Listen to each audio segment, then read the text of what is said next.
I'd like to make a distinction between several types of cultures that coexist. They coexist in businesses, etc., and they also exist in NLP. I think they exist in larger cultures, in family systems. And in all the time I've been around, I've noticed a very powerful, basic split, a very fundamental split in the way that types of cultures seem to organize and oppose and generate almost as oil and water. I suppose a really good image for this would be, say, take oil and vinegar salad dressing and vigorously shake it. And soon, within about 5 minutes, it will, by its nature, unless there's some kind of binding agent in there like lecithin from egg yolk, the oil and the water will just naturally separate into their polar and non-polar forms and become an oil group and a water group.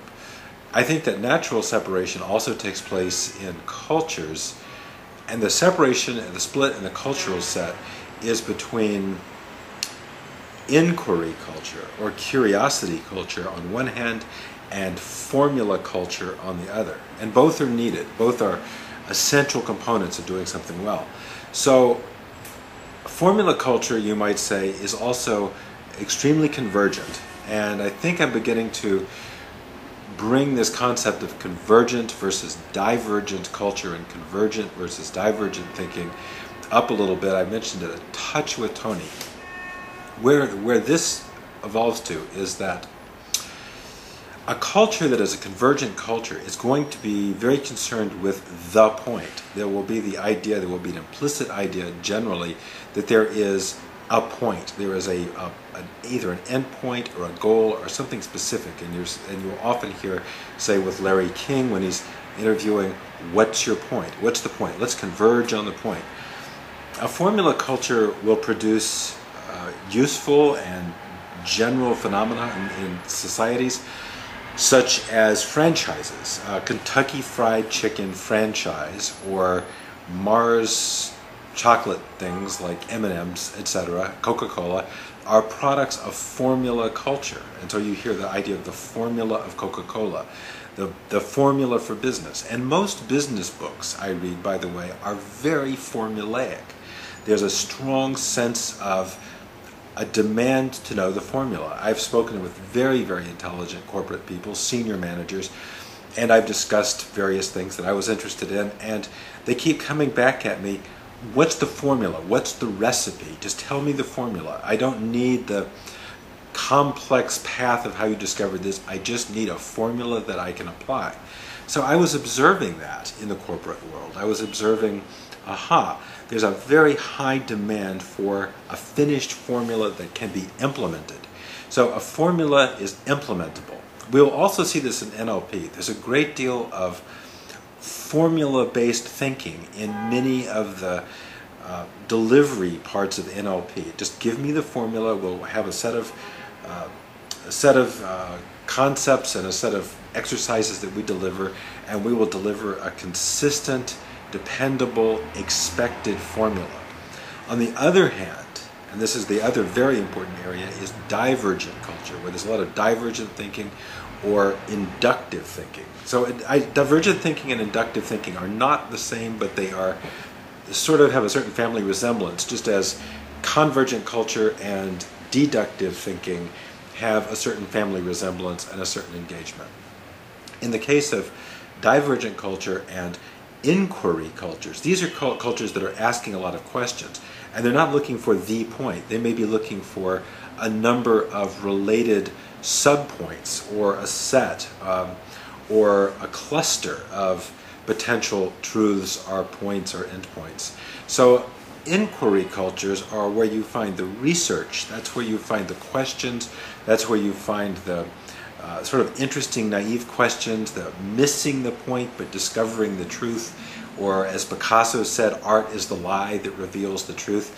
That's where you find the inquiry culture, the culture that's constantly asking the question, the culture that's constantly seeking disconfirmation and is comfortable with confusion and is comfortable with open-ended, unbounded ways of thinking as modes of discovery. And also, if you go back and watch one of my early videos that I put up, I mentioned two failings, or two ways that overly convergent, overly formulaic cultures get into trouble. And that could be rush to structure. Okay, rush to structure means wanting to find the point, a drive to get to the point as quickly as possible and eliminate all that really interesting, complex, messy, inaccurate, poetic kind of thinking that drives corporate people just batty, unless they're very, very high-level corporate people who tend to also be much more comfortable with discovery and divergence and exploration versus the execution side that just wants to get it done. So rush to structure is a major problem, because it means that it's this almost a misuse of intuition, of zeroing in so rapidly on what we believe the point is, while often missing the point. And this is how people make these bizarre errors in business, because they rush to structure. The other term that is used in psychology for this is premature closure. We have to be very careful about premature closure with the use of is statements. This is this. We are foreclosed. This thing is this. We have, the point is that this is this, and this is the formula, and this is how it's executed. So that is where you get a rush to structure. And the rush to structure, I think, is a felt, almost an anxiety to get past all the kind of marvelous mess and the psychedelia of discovery and just bore in on this one executable truth. So I think at this point we should start being very careful about discovering the states, the submodality representations, how we get trapped into rushing to structure and premature closure without engaging in adequate questioning, inquiry, mystery, frustration, loose ends, strange mythical stuff that bubbles up in dreams, versus just this algorithmic, damn it, this is the way you do it, and just follow the book and don't ask any questions and report back, and I hope your numbers are good. So that's where I'm going to close on this. So here is a really, really useful, important distinction. It's a very important distinction for us to closely attend to, as where NLP often, I think, gets stuck in its own sets of sand traps, which are its own isness. NLP is full of very